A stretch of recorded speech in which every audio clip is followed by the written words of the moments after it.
శ్రీ గురుభ్యో నమః. నమస్కారం. అందరూ కూడా మీ యొక్క ఇష్టదేవాన్ని ప్రార్థన చేసుకోండి, మీ తల్లిదండ్రులకి ప్రార్థన చేసుకోండి. నూతన సంవత్సరాన్ని ప్రారంభిస్తున్నాం. ఎన్నో ఆశలతో, ఎన్నో కోరికలతో ఎప్పుడెప్పుడు వస్తుంది తెలుగు ఉగాది శుభాకాంక్షలు అందరికీ చెప్తామా? ఈ ఉగాది సంవత్సరం నాకు ఎలా ఉండబోతుంది, నా జీవితం ఎలా ఉండబోతుంది, ప్రపంచం ఎలా ఉండబోతుంది, ఆర్థికం ఎలా ఉండబోతుంది, వ్యవసాయం ఎలా ఉండబోతుంది, జీవితాలు ఎలా ఉండబోతున్నాయి, విద్యలు ఎలా ఉండబోతున్నాయి, వర్షాలు ఎలా ఉండబోతున్నాయి, రాజకీయం ఎలా ఉండబోతున్నాయి అని ప్రతి ఒక్కరికి ఒక క్వశ్చన్ మార్క్స్ ఎప్పుడు ఉగాది కోసం ఎదురు చూస్తున్నటువంటి మా ప్రేక్షక మిత్రులందరికీ కూడా ప్రతి ఒక్కరికి కూడా పరాభవనామ సంవత్సర శుభాకాంక్షలు. ముందుగా మనం దైవ ప్రార్థనతో ప్రార్థన చేసుకుంటా. మీ ఇష్టదేవాన్ని ప్రార్థన చేసుకోండి. శుక్లాంబరధరం విష్ణుం శశివర్ణం చతుర్భుజం ప్రసన్నవదనం ధ్యాయేత్ సర్వవిఘ్నోపశాంతయే. గురుర్బ్రహ్మ గురుర్విష్ణు గురుర్దేవో మహేశ్వరః గురు సాక్షాత్ పరబ్రహ్మణి శ్రీ ఇష్టదేవతాభ్యో నమః దేవతాభ్యో నమః. స్వామి శరణమయ్యప్ప. ఈ యొక్క పంచాంగ శ్రవణం చేయడం వల్ల ఏ విధమైనటువంటి పుణ్య ఫలితాన్ని వస్తుందో శ్లోక రూపంలో తెలుసుకుంటాం. శ్రీ కళ్యాణ గుణవహం రిపుహరం దుస్వప్న దోషావహం గంగా స్నాన విశేష పుణ్యఫలదం గోదాన తుల్యం నృణాం ఆయుర్వృద్ధిముత్తమం శుచికరం సంతాన సంపత్ప్రదం నానా కర్మ సుసాధనం సముచితం పంచాంగమాకర్ణ్యతాం. ఈ యొక్క పంచాంగ శ్రవణం చేయడం వల్ల జరిగే ఫలితాలన్నింటినీ కూడా మనం ఒక్కొక్కటిగా తెలుసుకుంటాం.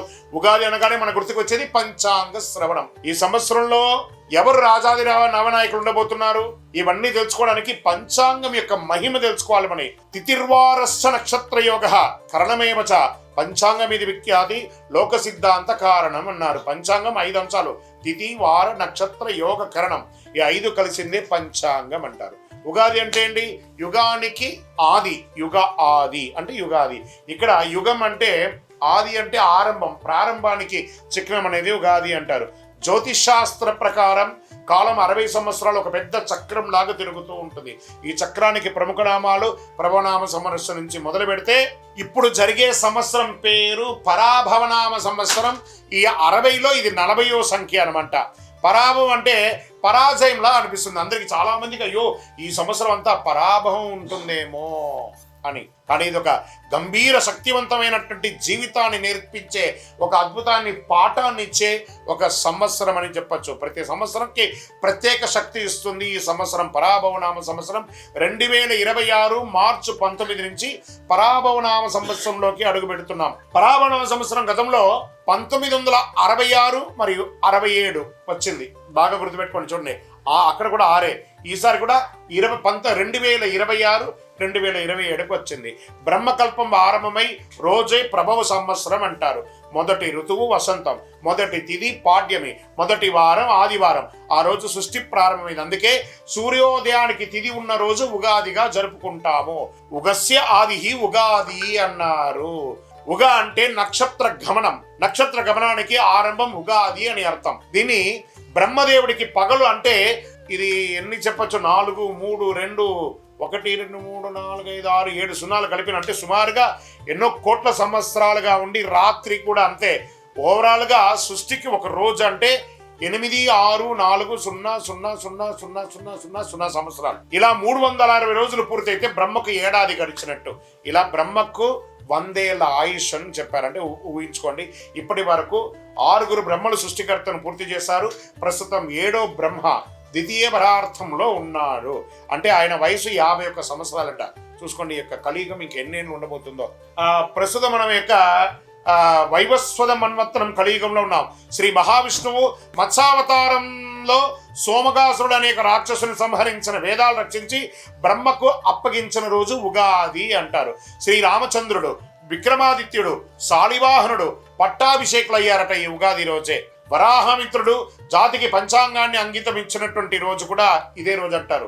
తెలుగు సంవత్సరాలు 2026లో రాబోతున్న సంవత్సరం పేరు పరాభవనామ సంవత్సరం. మళ్ళీ ఈ పరాభవనామ సంవత్సరం గురించి చెప్తున్నాం. ఈ యొక్క 26, 27 పరాభవ సంవత్సరంలో అర్థం యొక్క పరా ప్లస్ భవ. పర అంటే వెలుతురు, బాహ్య శక్తులు. భవ అంటే వ్యవధి, ఉనికిని చూపేది.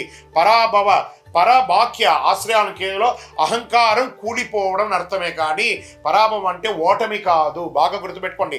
మనలో ఉన్న అహంకారం కామక్రోధ లోభమోహ శీర్షాడంబాల దుర్గుణాలన్నింటినీ దులిపేయడం అన్నమాట.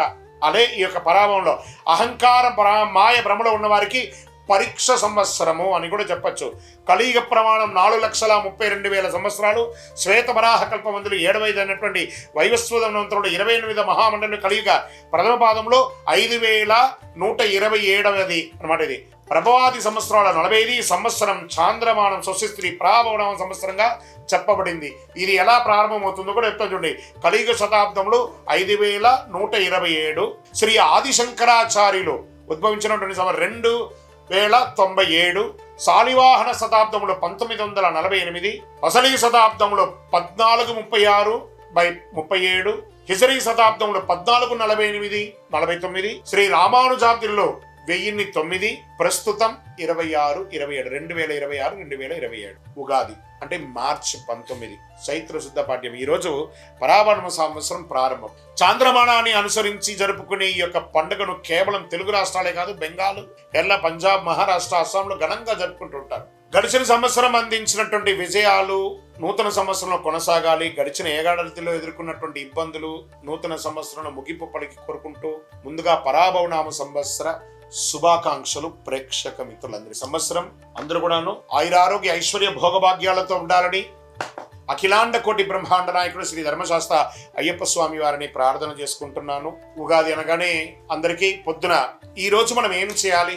లేవండి, అందరూ త్వరగా లేవండి.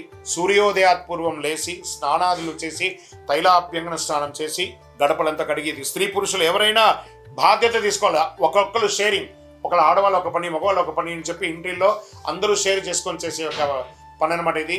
చక్కగా గడపలు కడిగి తోరణాలు కట్టండి. మామిడి తోరణాలు, పూలు, వేప తోరణాలు అన్ని కూడా కట్టండి. షడ్రుచులతో తయారు చేసే ఆ యొక్క పంచాంగం, ఈ యొక్క ఉగాది పచ్చడిని తయారు చేసుకోవడానికి కావాల్సిన సామాగ్రి అన్ని కూడా రెడీ చేసుకోండి. అద్భుతమైనటువంటి ఫలితాన్ని పొందడానికి సిద్ధంగా ఉండండి. ఇంట్లో పూజలు చేయండి, పుస్తకాలన్నీ కూడా పెట్టండి, ఆభరణాలు పెట్టండి, స్వామివారికి అభిషేక ఆరాధన చేయండి, కొత్త పంచాంగం తీసుకొచ్చి స్వామివారి ముంగిట పెట్టి పూజ చేయండి. పరిసర ప్రాంతాల్లో ఉన్నటువంటి దేవాలయానికి వెళ్ళండి. అన్ని రకాలైనటువంటి నైవేద్యాలన్నీ కూడా చేసిందంతా స్వామివారికి సమర్పించండి. 10 మందికి భోజనం పెట్టండి. ఉగాది పచ్చడి అందరికీ పంచండి. మీ యొక్క ఇంటి ముందర కానీ, మీ వ్యాపార స్థలం ముందులో కానీ, లేదా మీ యొక్క పరిసర ప్రాంతాల్లో కానీ చలివేంద్రాలు ఏర్పాటు చేయండి. ఇవన్నీ కూడా చాలా మంచిది. వేసవి తాపడం స్టార్ట్ అవుతుంది కాబట్టి ఇతరులకు మంచినీళ్ళ వగరాలు, మజ్జిగ లాంటిది ఏర్పాటు చేస్తే మనకు అనుగ్రహం కూడా వస్తుంది. మరి ఈ సంవత్సరం రాజాది నవనాయకులు ఎవరో ముందు చూద్దాం. ఈ సంవత్సరం రాజు వచ్చి గురువు ధర్మబద్ధంగా ఉన్నటువంటి వాడు. ఎంత అద్భుతం చూసారా? ఇక్కడ పరాభవం అనేటప్పటికీ భయం వచ్చింది కదా. ఇక్కడ చూడండి ఎవరు వచ్చి కూర్చున్నాడు. గురువే ఈ సంవత్సరం రాజు. గురువుకు అన్ని తెలుసు. ఒక రాజును కూడా నడిపించేవాడు గురువు. రాజగురు అంటారు చూసారా? ఆ రాజగురువే ఈసారి రాజు అయిపోయాడు. ఎంత అద్భుతం అంటే ధర్మబద్ధమైన పాలన సాగుతుంది, న్యాయ వ్యవస్థ బలపడుతుంది, బ్యాంకింగ్ మరియు ఆర్థిక వ్యవస్థ అభివృద్ధి చెందుతుంది, విద్యా ఆధ్యాత్మిక సేవా రంగాలకి గౌరవం పెరుగుతుంది, నిత్యావసర వస్తువులు ప్రజలకు అందుబాటు ధరల్లో లభిస్తుంది, దేశం సర్వతోముఖి అభివృద్ధికి సాధిస్తుంది. ఇక్కడ మంత్రి కుజుడయ్యాడు. అగ్నిమాపక విపత్తు నిర్వహణ వ్యవస్థలో అప్రమత్తంగా ఉండాలి. అగ్ని ప్రమాదాలు, రోడ్డు ప్రమాదాలు పెరిగే అవకాశాలు, యుద్ధ వాతావరణం కూడా తీసుకొస్తాడు. ఈ అంగారకుడికి ఉన్నాడు. ఇప్పుడు ఆల్రెడీ మనం చూస్తున్నాం యుద్ధ వాతావరణం అన్ని చోట ఉంది. జాగ్రత్త పడండి. మరి ఏమేమి చేసుకోవాలి? మీ యొక్క ఇళ్లలో కూడాను అన్ని జాగ్రత్తలు తీసుకోవాలి. గ్యాస్, పెట్రోల్ ఇవన్నీ కూడా పెరిగే అవకాశాలు బాగున్నాయి. కఠినమైనటువంటి చట్టాలు అమలవుతాయి. పాలకులు మరియు ప్రతిపక్షాల మధ్య రాజకీయ వేడుక పెరుగుతుంది, రాజకీయ ఒత్తిడి వస్తుంది, రాజకీయ అశాంతి, రాజకీయ సంక్షోభం కూడా వచ్చే అవకాశాలు ఉన్నాయి. మరి సేనాధిపతి చంద్రుడు, ఆయన సౌమ్యంగా ఉంటాడు. అంతర్జాతీయ సరిహద్దుల్లో శాంతి నెలకొంటుంది. మన దేశం నుంచి శాంతి దూతలు వెళ్తారు, అది చక్కగా సక్సెస్ అవుతుంది. సైనికుల సంక్షేమానికి ప్రాధాన్యతనిస్తారు. నావికా దళం బలోపేతం అవుతుంది. ప్రజలు భయాందోళన లేకుండా జీవనం సాగిస్తారు. సమృద్ధిగా వర్షాలు పడతాయి. ఇంకా సస్యాధిపతి శుక్రుడు. ఉల్లి, వెల్లుల్లి, పత్తి పంటలు బాగుంటాయి. బియ్యం, ధాన్యం కూడా బాగుంటుంది. పూల తోటలు, ఉద్యానవనాలు మంచి లాభాన్నిస్తాయి. పండ్లు సమృద్ధిగా పెరుస్తాయి. గ్రీన్ హౌస్ మరియు వ్యవసాయ అభివృద్ధి చాలా మెరుగవుతుంది. ఇంకా ధాన్యాధిపతి బుధుడయ్యాడు. Online grocery, agri, e commerce వ్యాపారస్తులు బాగా పెరుగుతాయి. అకాల వర్షాలతో నిల్వ ధాన్యాలకు కొంత ఇబ్బందికి వచ్చే అవకాశాలు ఉన్నాయి. లాజిస్టిక్ మరియు సరఫరా వ్యవస్థలందు అభివృద్ధి పెరుగుతాయి. చాలా కొరియర్ సర్వీస్ కానీ, ట్రాన్స్పోర్ట్స్ కానీ చాలా అద్భుతంగా అవుతుందని కూడా చెప్పొచ్చు. ఇంకా అర్ఘ్యాధిపతి చంద్రుడయ్యాడు. ఆర్థిక వ్యవస్థ స్థిరంగా ఉంటుంది. వడ్డీ రేట్లు సామాన్యులకి అందుబాటులో ఉంటాయి. వ్యవసాయానికి అనుకూల వర్షాలు పడతాయి. ఎఫ్ఎంసీజీ మరియు ఫార్మా రంగం వారికి, మెడికల్ రంగం వారికి చాలా అద్భుతంగా ఉంటుందని కూడా చెప్పడం జరిగింది. మేఘాధిపతి కూడా చంద్రుడే. ఈసారి 3 వచ్చారనమాట ఆయనే. అనుకూల వాతావరణం పరిస్థితులు, నైరుతి మరియు ఈశాన్య ఋతుపవనాలు బలంగా ఉంటాయి. సమృద్ధిగా వర్షాలు పడతాయి. రిజర్వాయర్లు మరియు ప్రాజెక్టులు నిండిపోతాయి. కొంత ఓవర్ఫ్లో కూడా అయ్యే అవకాశాలు ఉన్నాయి. రైతులకి అనుకూలమైనటువంటి కాలం. కుడి ఎడమ కాలువలన్నీ కూడా నిండుగా వెళ్ళి అన్ని పక్కల పంటలు 2 నుంచి 3 పంటలు తీసుకునే అవకాశాలు ఎక్కువ కనబడుతున్నాయి. ఇంకా రసాధిపతి సూర్యుడు. నువ్వులు, నూనె, బెల్లం ధరలు స్థిరంగా ఉంటాయి. ఉప్పు ధరలు నియంత్రణలో ఉంటాయి. ఫార్మసిటికల్ మరియు రసాయన ఎరువులు ధరలు పెరిగే అవకాశాలు ఉన్నాయి. ఆహార కల్తీపై ప్రభుత్వ దాడులు జరిగే అవకాశాలు ఉన్నాయి. దీనికి ఎక్కడ వచ్చి కూర్చోనంటే హోటల్స్ బాగా చూసుకోండి. ఈ యొక్క ఫాస్ట్ ఫుడ్స్ ఏరియాల్లో ఇవన్నీ ఉన్నాయి చూస్తారా, ఎక్కడ పడితే అక్కడ దీంట్లో అంతా కూడా కల్తీలు బయటపడతాయి, జాగ్రత్త. నీరసాధిపతి శుక్రుడు. లగ్జరీ వాహనాలు, విదేశీయ బ్రాండ్ వినియోగాలు, ఎలక్ట్రానిక్ ఫోన్స్, కాస్మెటిక్స్, సిల్క్ వస్త్రాలు గిరాకీ పెరిగే అవకాశాలు ఉంటాయి. పూజా సామాగ్రిలు, కర్పూరం, అగరబత్తి, గంధం అమ్మకాలు పెరుగుతాయి. వజ్రాలు, ముత్యాలు వ్యాపారంలో లాభాలు ఉంటాయి. గోల్డ్ అండ్ సిల్వర్ లో మిశ్రమంగా ఉంటుంది. ఇంకా రాజాది ఉపనాయకులు ఉన్నారు. వారి ఫలితాలు పంచాంగ శ్రవణంలో కేవలం నవనాయకులకే కాకుండా ఉపనాయకులు కూడా చాలా ముఖ్యమైనది. ఇది ఆధారంగా దేశంలో వాణిజ్యం, ప్రజల జీవన విధానం, ఆరోగ్యం, వర్షాలు, మార్కెట్ పరిస్థితులు ఎలా ఉండబోతాయో తెలుసుకుంటాం మనం. పశుకాలకాధిపతి ఎవరైనా ఉన్నాడంటే చంద్రుడు. ఈసారి చంద్రుడికి చాలా అవకాశాలు ఉన్నాయి. పశు సంపద అభివృద్ధి చెందుతుంది. పాల ఉత్పత్తి, డైరీస్ పెరుగుతుంది. డైరీ పరిశ్రమ చాలా లాభాల్లో ఉంటుంది. రైతులకి ఆదాయం పెరుగుతుంది. ఇంకా వనాధిపతి శుక్రుడు. అడవుల అభివృద్ధి, ఔషధ మొక్కల ఉత్పత్తి, ఆయుర్వేద పరిశ్రమలో అభివృద్ధి అయ్యే అవకాశాలు బాగా ఉన్నాయి. ఇంకా మళ్ళీ జలాధిపతి చంద్రుడు. నీటి వనరులు సమృద్ధిగా ఉంటాయి. చేపల పెంపకం, రొయ్యల పెంపకము, ఎక్స్పోర్ట్స్ ఇవన్నీ కూడా కలిసి వస్తాయి. జల వనరులపై ఆధారపడిన వ్యాపారాలన్నీ కూడా ఈ యొక్క సీలో వెళ్ళే యొక్క షిప్పింగ్, ఇవన్నీ షిప్ యార్డ్స్, లేదా ఈ రసాయన సంబంధించిన ఎక్స్పోర్ట్స్ ఇవన్నీ కూడా బాగా కలిసి వస్తుంది. వాణిజ్యాధిపతి బుధుడు. వాణిజ్యం అభివృద్ధి చెందడానికి ఈ కామర్స్ వ్యాపారాలు పెరుగుతాయి. స్టార్టప్ కంపెనీస్ బాగా అభివృద్ధి చెందుతాయి. మల్టిపుల్ ఫండర్స్ వచ్చి ఇన్వెస్ట్ చేసే అవకాశాలు ఎక్కువ ఉన్నాయి. మళ్ళీ కర్షకాధిపతి చంద్రుడు. రైతులకు అనుకూల వాతావరణం, పంటలు మంచి దిగుబడి వస్తాయి. వ్యవసాయ రంగంలో చాలా అభివృద్ధి ఉంటాయి. ఇంకా వర్షాధిపతి చంద్రుడు. చంద్రుడికే చాలా అవకాశాలు ఉన్నాయి. మళ్ళీ చెప్తున్నాను, సమృద్ధిగా వర్షాలు పడతాయి. నీటి నిల్వలు పెరుగుతాయి. ప్రాజెక్టులు నిండుతాయి. ప్రజల్లో ధర్మభావన. ప్రజాధిపతి గురుడు. చూడండి, మళ్ళీ గురుడు ప్రజాధిపతి అయిపోయాడు. ప్రజాధిపతి అవ్వగానే ప్రజల్లో ధర్మభావన పెరుగుతుంది. సేవా కార్యక్రమాలు పెరుగుతాయి. సామాజిక శాంతి నెలకొంటుంది. ఇది రాజాది నవనాయకుల యొక్క ఉపనాయకుల యొక్క ఫలితాలు. ఈ సంవత్సరం ఎక్కడ కూడా చూస్తే నెగటివ్స్ తక్కువ కనబడుతున్నాయి, పాజిటివ్స్ ఎక్కువ కనబడుతున్నాయి. కొంత యుద్ధ వాతావరణం తప్ప అది కూడా కాంప్రమైజ్ అయిపోతుంది. టెన్షన్ పడాల్సిన అవసరం లేదు.